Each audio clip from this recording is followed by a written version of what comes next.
All right, we always have so much more in store for you on Wake Up Nigeria. And right now, for our final conversation, we have Faith Ekwebenam. She's a model and entrepreneur and the 18th Beauty of Africa International Miss International Nigeria 2005.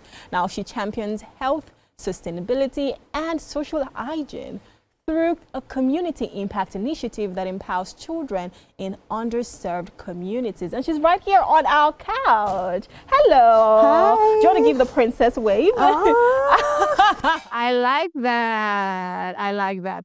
So right here, we have Faith. Welcome, welcome, welcome, Thank welcome. you, thank now you. tell us, how is it, being the winner of the Beauty of Africa International Pageant? Congratulations, by the way. But how does it feel? I mean, a lot of emotion. After my crowning, I had a lot of emotion, but above all, I was so grateful that I am here today. I mean, it's been a journey, roller coaster, and so many community impact outreach programs I have handled over the months, and I've heard interviews and so much more. And currently I'm preparing to represent Nigeria on the international stage at Japan in Tokyo.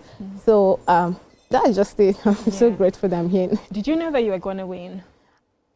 Who knows they are going to win? Definitely not, because the girls there were so deserving. I mean, I met very beautiful, talented ladies from other states. Everybody showed out for themselves. Everybody was so beautiful. They were so ready for the crown. But at the end of the day, definitely there's going to be one winner.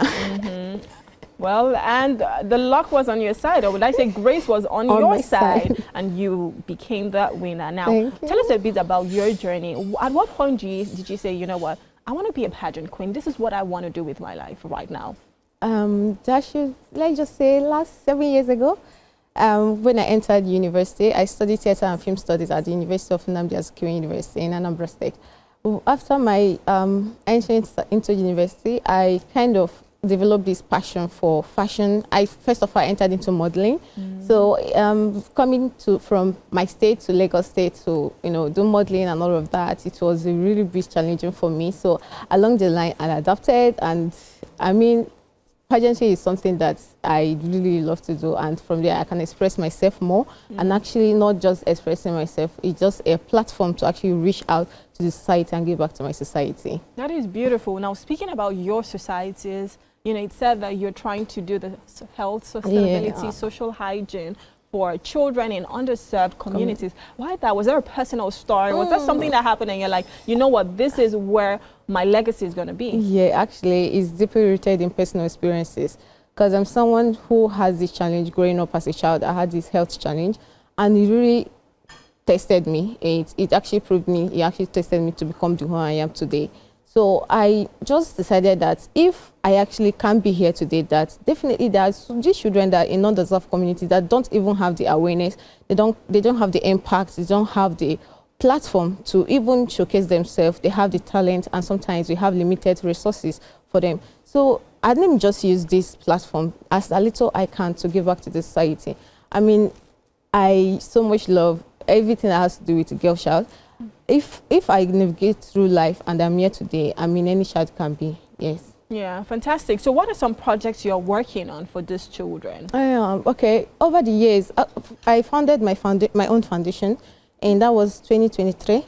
So since 2023, I've actually handled community projects so far. I've done outreach programs, basically focused on children living in underserved communities in order to bridge the gap between healthcare programs and access. So I have promoted and I have tried to promote resources and give back to these children in little as I can.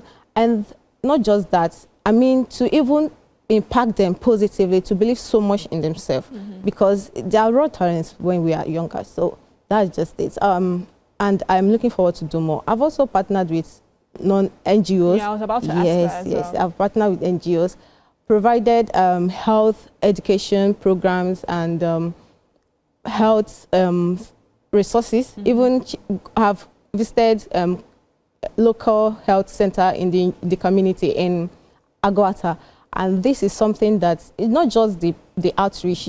This this outreach have helped me to communicate and connect with these people. And at the end of the day, it's true. I just see something so special. It's not just about let's just give back to society. It's about the impact they make. Yeah. Yes. And it's beautiful that, you know, you're even doing this for children, because they always say catch them young. Yeah. And when you know that they have a lot of talent, why not start to harness it even when they're younger? And if there is any health challenge, your foundation is right there to help them, even with the NGOs that you've partnered with. That is beautiful. So for you, because you spoke about the girl child, there are a lot of people that will say, oh, you know what, pageant queens, what is that? You're just going there to showcase yourself and, you know, put yourself out there for this man. What is one stereotype that you think you want to, you know, just mitigate? Just let people know that, no, this is not true about pageant queens. Yeah, actually, when it comes to that, we already know that people have this negative perception about pageantry. But we can see in our society today that pageantry have grown much more than that. The relevance in the society is bigger. I mean, we've had women that passed through this organization, through this industry rather, and have made so much impact. Even I am here today because I was looking up to somebody like Abani Darego, Miss Universe 2020. So who are your top? Let's say your top 5 pageant queens. My top 5 pageant queen, that should be current Miss Universe Côte d'Ivoire, Olivia Yasse. Abani Darego when I was growing. I mean, and she's still my crush anyway, right? Even till tomorrow, she's my crush. But go ahead. And then one that is Miss World 2019. Yeah. So from Jamaica. Those are like your top 3. Yeah. Okay, top 3 would do. I know there's one woman. She was Miss World, I think, from Jamaica, and she went ahead to Parliament, and she has done great things. So, of course, pageant queens, there is so much more than the beauty, than the glam, than the exterior that you see. There's the inner beauty. Yeah, but exactly. You were talking about the stereotypes. So, what is that one stereotype that you would want to debunk right now? Just to say, mostly that pageant queens have these. Pageant queens are mostly used for let's just put it, pageant queens most times are prostitutes. But to me, it's something that I don't resonate with, because I have seen pageant girls actually do much more in the society, not just about selling their body or being with men. It's about the impact we make in the society. And on the other part, there are another stereotype I can think about. Probably when growing up, I think I experienced something like that. There's this kind of beauty standard that they usually used to resonate with beauty queens. You have to be slim, you have to be that slender figure before you can actually go into the industry. But in pageantry these days, we have seen that we have evolved so much more than that. We have seen plus size come on stage, prove themselves, prove their talent. We've seen girls with shaved heads. Exactly, and they've do that much more, and they have even impacted much more than we even expected. So I think that's just one stereotype that I think beauty is not one size fits all. Beauty comes in different shapes, at different sizes, at different forms. And it's nice to see that, you know, pageantry has evolved over time. Even in Nigeria, we have so many pageant shows right now. Look at you, the Beauty of Africa International. Fantastic. So what is how are you planning, or what are you preparing for Tokyo? What are you looking at? Are you trying to push out your culture? What's your vision for Tokyo 2025? First of all, no pressure. I like that. But above all, my whole game is to actually promote Nigerian culture. We have beautiful culture, and we have beautiful things to promote in the world. So my main focus is to carry Nigeria with so much passion and pride on that stage, and to actually share my advocacy on the global stage, because I believe that basically my advocacy is focused more on children suffering with sickle cell disorder. So I believe that this advocacy is something that people don't usually get to know, especially not from Africa. So this is something I intend working and promoting on the global stage.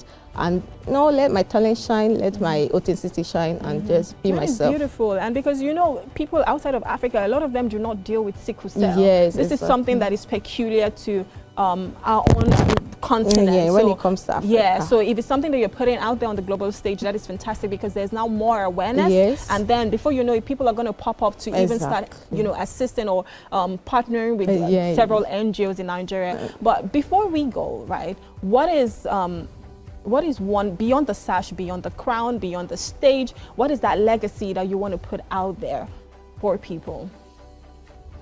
The legacy, first of all, just to actually still continue from what other queens have already done, because they passed through this stage, made me to be here today. And the one legacy I would love to leave is the consistent. Yes, because I believe that for one to get to where you want to be in life, there has to be much consistent and much passion, and have to know what is time management. Because I mean, sometimes when we see from the stage, when we see from the screen, it's so much more than that. It's about late night commitment. It's about going to photo shoot, this interview, this platform I am today. So it's so much more than that. Community outreach. So the one legacy I want to leave is just every child, every young girl looking up to here to always believe so much in themselves, to believe so much in their world. That beauty pageant is so much, and it's just to promote and impact so much in the society. Beautiful. Congratulations. I cannot wait to see you win. I cannot wait to see you shine on the international stage right there in Tokyo, Japan. When are you going? I should be leaving November 10th. Okay, fantastic. And you're going to be representing us right there. We will be rooting for you. Fingers crossed you come home with that crown, because I like the one you're wearing. Now we have something special for you. Oh, wow. Do you like continental dishes? Obviously. Yeah, I like that. Okay, so we have something very interesting for you. Would you like to have breakfast with us? The ladies are waiting for you. Fantastic. Let us go.